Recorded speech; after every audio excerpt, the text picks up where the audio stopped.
ladies and gentlemen. Welcome to Talk Show. The subject that we have chosen for discussion this week and week from this week, next week that is Japan in comparative perspective, which I'm afraid may sound a little bit too academic to some of our audience. And in plain or plainer English, it simply means how Japan appears to the rest of the world. And in order to deal with this topic, we are very fortunate indeed in having an eminently qualified person, Mr.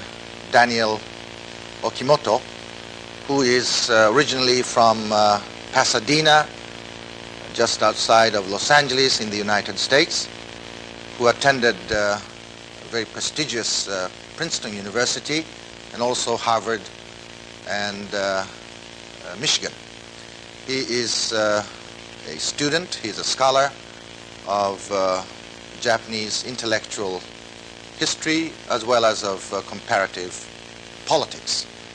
He is also known as the author of a very interesting book entitled American in Disguise, which I read both in the original and in Japanese translation, and was very deeply impressed with his descriptions of the kind of hardships that Japanese Americans went through during the Second World War.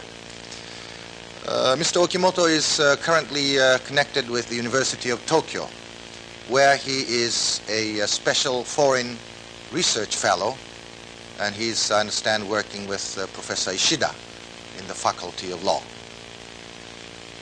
We are going to, as we deal with this subject, Japan in comparative perspective, we are going to deal primarily, if not exclusively, with the historical aspects today, whereas we are going to deal with the contemporary aspects a week from today. And we are going to divide the subject into the following three items. In the first place, we are going to deal with politics as it is practiced in Japan, which will be followed by a discussion of Japanese society. How does Japanese society appear to our foreign friends, our foreign observers? And in the final analysis, finally, we are going to deal with the cultural life of Japan. And I hope that by dint of this discussion, you will have a better awareness or appreciation of how Japan appears to the rest of the world, particularly to those students and scholars who are experts in Japanese affairs.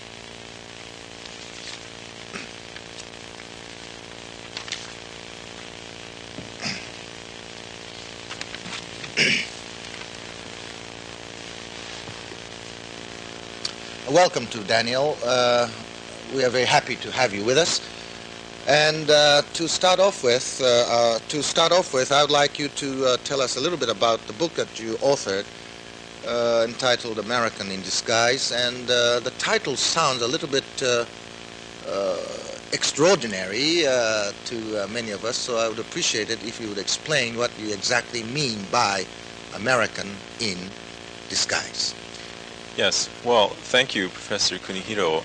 I am very happy to be here. I've watched your program before on television. It helps me improve my vocabulary. So I'm really delighted to have this opportunity. I first wrote this book, American in Disguise, in 1968.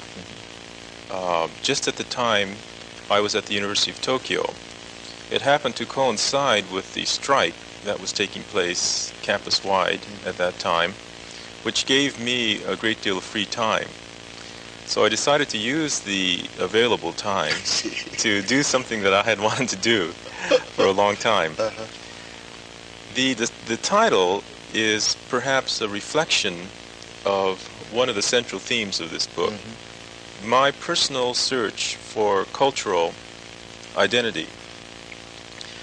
For most of my life in the United States and the years that I've also spent in Japan, I've felt sort of like a schizophrenic human being with a half American identity in Japan and a half Japanese identity in the United States. There were many occasions in which the term American in disguise seemed an appropriate description of my psychological state of being. I see. So whether I was in the United States or in Japan, I felt very much as if I were, in fact, an American in disguise. I see. This is the reason for the title of the book. I understand that you were born in one of the relocation centers during the war, am I right? Yes.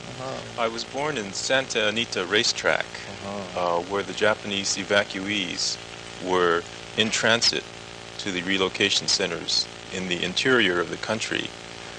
And to use a bad pun, one might say I got off to a fast start in life. A relocation center, as you put it in the book, was nothing but a euphemism for the concentration camp. Is that right? Yes. I think relocation center, which is a word that the American government chose, fails to convey adequately the full dimensions of the significance of that event. I see. Yes. Well, the title, as I said earlier, for this program is Japan in Comparative Perspective, which, to be very honest with you, reeks of academies. Sounds a little bit esoteric, so therefore I would appreciate it if you would explain it in plain or in plainer English. What you exactly mean by that? Yes. Well, in brief, what I want to do today is examine or look at Japan through the eyes of someone who has grown up in the Western world. I want to see particularly to what extent Japan conforms or fails to conform to the patterns of societal behavior that I have grown to expect in the United States. Yes. I see. Yes, please. Excuse me. I just wanted to say that I do want to examine some of the aspects of Western scholarship on Japan, and to look in particular as to the question of whether Japan has contributed to our understanding of social science, and whether social science in turn can contribute something to our understanding of Japan. I see. Yes. Now, the first item we're going to take up is politics in Japan. And I'm wondering if the political developments in this country, both in historical and contemporary terms, strike you as a Westerner, as something out of the ordinary or extraordinary or weird sometimes even. And I think we're going to deal with that subject primarily, if not exclusively, as I said, from a historical perspective today. Yes. Well, let me preface an answer to that question by saying that there are broadly two dangers, I think, in the study of Japan on the part of a Westerner. The first danger, I think, is to impose upon the Japanese experience theories that are derived from the West. This often does violence to the realities of the social and political situation in Japan. We see particularly examples of this in theories of convergence. The notion is that as the structure of society becomes similar, there will be a convergence of values, of culture, of all the dimensions of human relations. This, to me, is plainly unacceptable theory that often mars our understanding of Japan. So this, on the one extreme, is a danger. On the other extreme, there is the equally precarious danger of falling into a pattern of asserting the uniqueness of Japan. Japan is undoubtedly a unique country. All countries are unique in their own ways. However, it is the task of the social scientist to find that which is common, to fit it into a common framework, to advance our understanding of society in general. This insistence upon the uniqueness of Japan, I think, is the opposite pole of the two polar dangers that exist for Westerners approaching this country. So, having said that as a preface, let me return to your question. Certainly. I do feel that there are very definitely unique aspects of Japan. I don't feel that Japanese politics, for example, is inscrutable. I think that in many respects, if you approach it from the context of Japanese society and what I would call ecological factors, much of what goes on within Japan is really quite understandable. To give you an idea of maybe some of the unique aspects of Japan, which might tend to puzzle Western observers, let me briefly refer to the contemporary situation.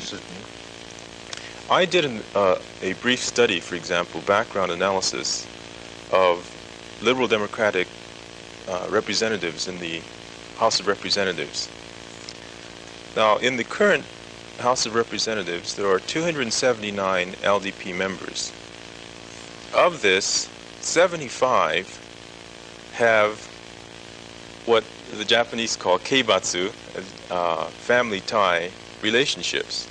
And these family tie relationships are only those of a close kinship relationship. I checked only grandparents, parents, brothers and sisters, wives and children. I didn't extend to cousins. I didn't extend to marital ties in that sense either. And the figure 75 is a remarkable figure. It's 27% of the total membership of the LDP in the lower house. Now, if you were to ask an American, for example, to what extent do family ties characterize the Democratic Party in the Congress or in the Senate, any answer that approached 30% would sound utterly absurd, incredible. And this figure, I think, tells us a great deal about what happens in Japanese politics. Of course, here you are talking about what we normally call nisei giin, or sometimes sansei giin. That's right. Would you say, though, that the same proportion of 25% would apply equally to the members of the House of Councilors, the upper house, that is? Yes. I did a brief study there as well, and the percentage figures are much lower. I see. They're somewhere between 10% to 15%. Nonetheless, that still in itself represents a substantial percentage of representatives that have family keibatsu ties. Now, in the United States, of course, this is not unknown. We have the Rockefeller family, we have the Kennedy family. Yes. We have Senator Symington, his son is in the Congress. There are a number of striking, Adlai Stevenson. We have a number of striking examples of such family ties. However, in terms of scale and pervasiveness, they don't begin to approach the situation in Japan. What, in your opinion, are the sociological or ecological factors which have contributed to this prevalence of keibatsu ties among Japanese politicians? Yes. This is the important question, because it's not simply the facts that are important. It's your interpretation of the significance of those facts. Now, I think that the keibatsu phenomenon is fascinating for a number of insights that they provide into Japanese politics and society. Now, on a broad level, I think this is a reflection of the incredible homogeneity of this society, particularly at the high elite levels. I see. The degree of social mobility, upward social mobility in this country at the elite levels, I think is reflected to some extent by the figures that I've just cited. Now, in a more narrow political sense, the number of keibatsu ties reflects the roots of party recruitment for the LDP, the particular weaknesses of the LDP organization, its reliance upon local-based jiban foundations, organizational foundations in the local areas, and the political culture of the electorate that returns to office sons, grandsons, brothers, nephews, and so forth of well-known figures in electoral districts. I think in all of those ways, the keibatsu phenomenon is extraordinarily striking and interesting. It would be fairly interesting to pursue, in research terms, the question of what impact this have on the behavior of politicians. Yes. For example, does it have an impact on factional politics? There is a high correlation between keibatsu ties and factional affiliation. Either the keibatsu member has come into the faction in which his father or relative had belonged, or if that faction had dissolved, into the succeeding faction. Now, the question arises then, in a country where human relations are as vital as Japan, what impact has this network of keibatsu ties had on factional interactions in Japan? The second interesting area that I think deserves some research and study is the whole area of policy orientation or decision-making. Now, not only do keibatsu members tend to belong to the same factions, they also tend to have the same sort of general orientations in policy.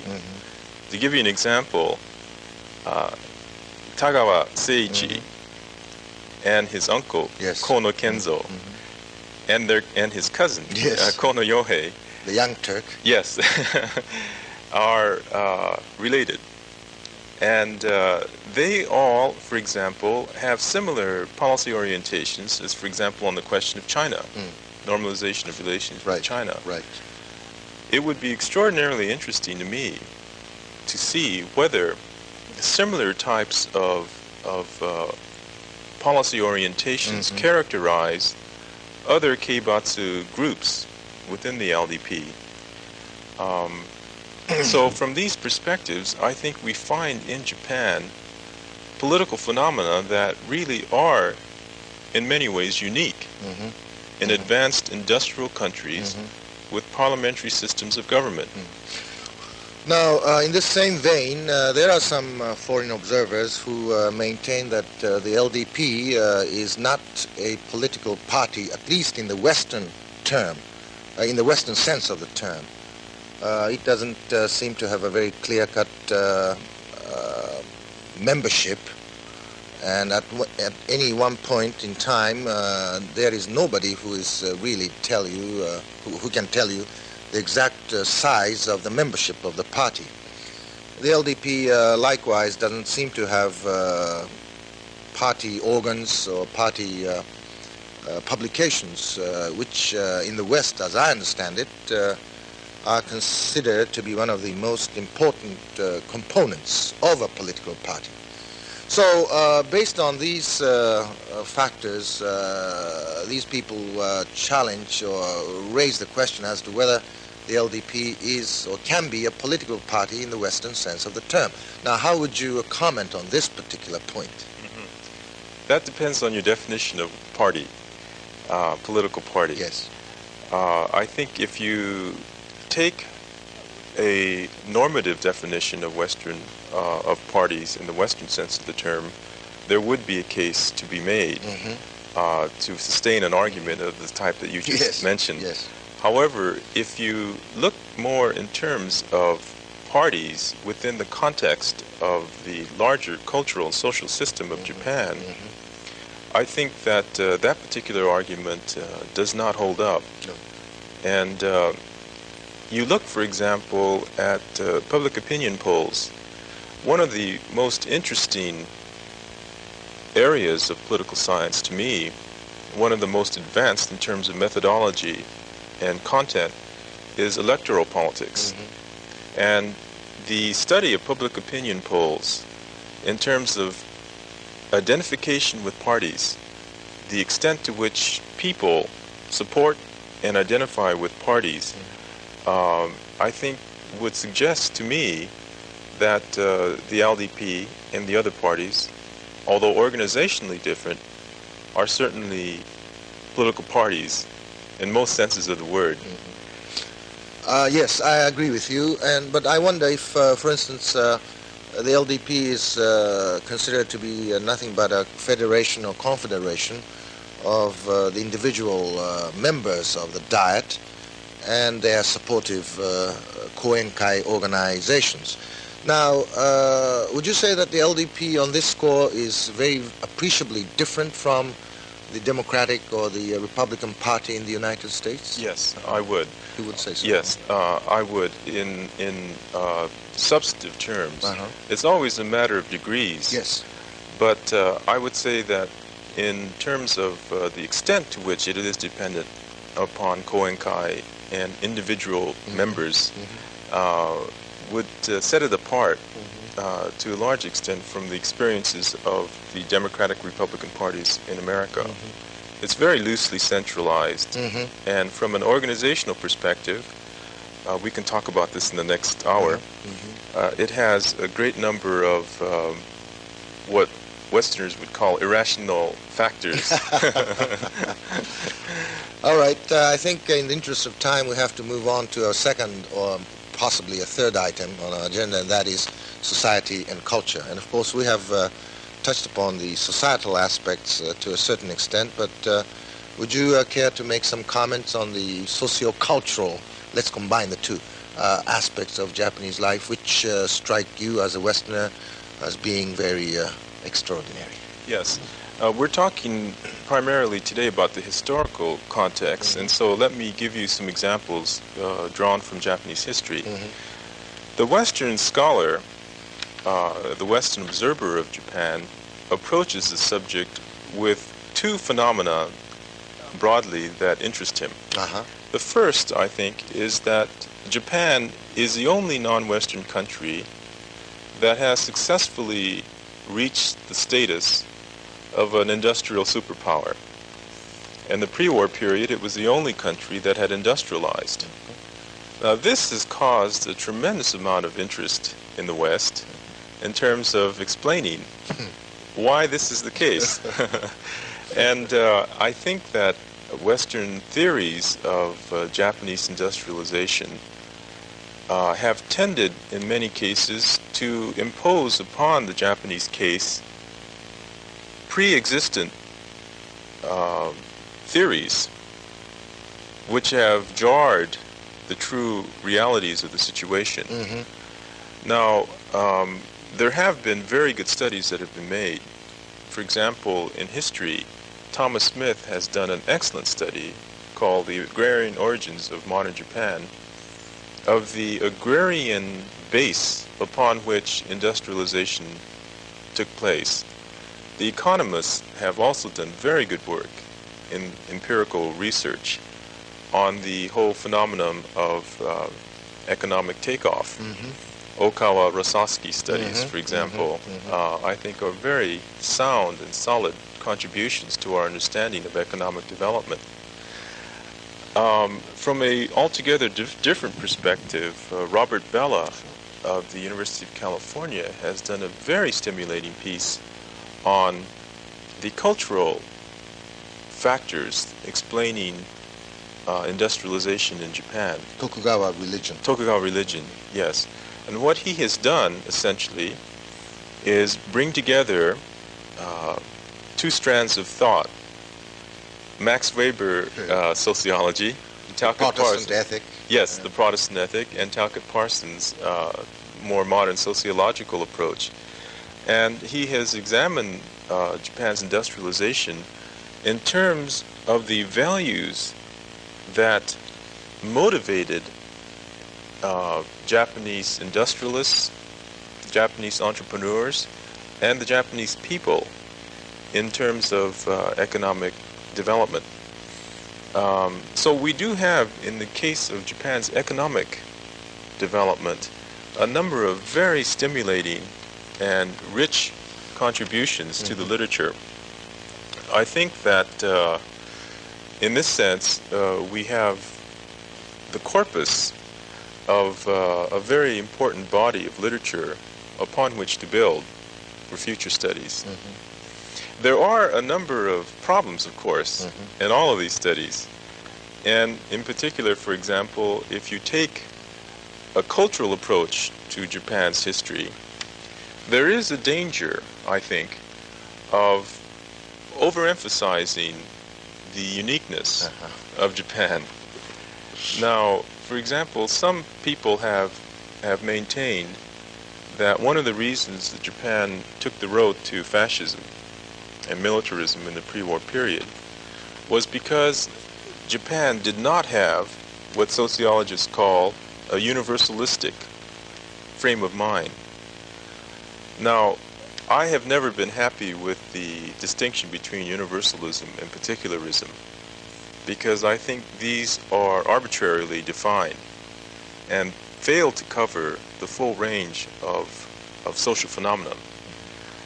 Nonetheless, it's interesting that in studying the Japanese case, several intellectual historians have stressed the fact that Japan, in contrast, say, to the United States, was weak in terms of its resistance to fascism and dictatorial governments because of the intellectual orientation of its people.